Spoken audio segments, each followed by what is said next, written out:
در یک روستای کوچک مردی به نام احمد زندگی می‌کرد که تمام زندگیش به کار با قاطرش گره خورده بود. احمد مردی سخت‌کوش و خوشقلب بود که از کودکی با زحمت و تلاش بزرگ شده بود. قاطر او رها مانند یک دوست برایش بود. هر روز صبح با طلوع خورشید احمد و رها راهی بازار می‌شدند تا بار مردم را حمل کند. با وجود زندگی دشوار احمد همیشه امیدوار بود و به خداوند اعتماد داشت.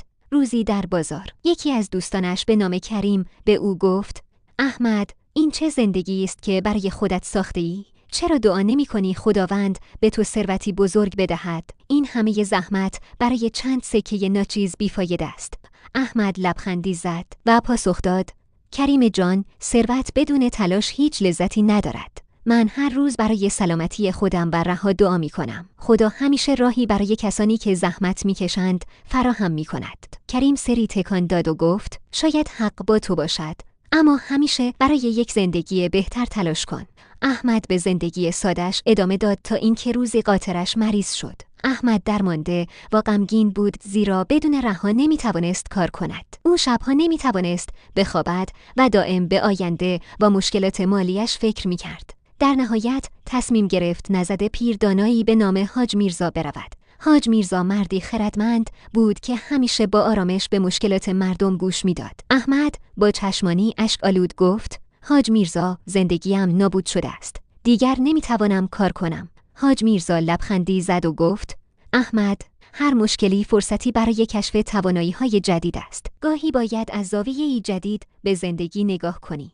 احمد با تردید پاسخ داد: اما من هیچ توانایی دیگری ندارم. تمام زندگیم به کار با قاطر گره خورده است.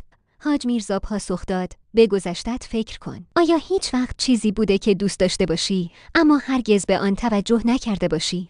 احمد لحظه‌ای فکر کرد و به یاد آورد که در کودکی عاشق نقاشی بود. او تصمیم گرفت که شانس خود را امتحان کند. ابتدا روی کاغذهای کوچک در خانه شروع به نقاشی کرد.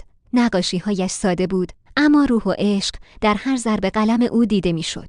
چند هفته بعد احمد تصمیم گرفت نقاشی‌های خود را به بازار ببرد. ابتدا مردم تنها نگاه می‌کردند، اما بعد از مدتی کودکان و خانواده‌ها به آثارش علاقه‌مند شدند.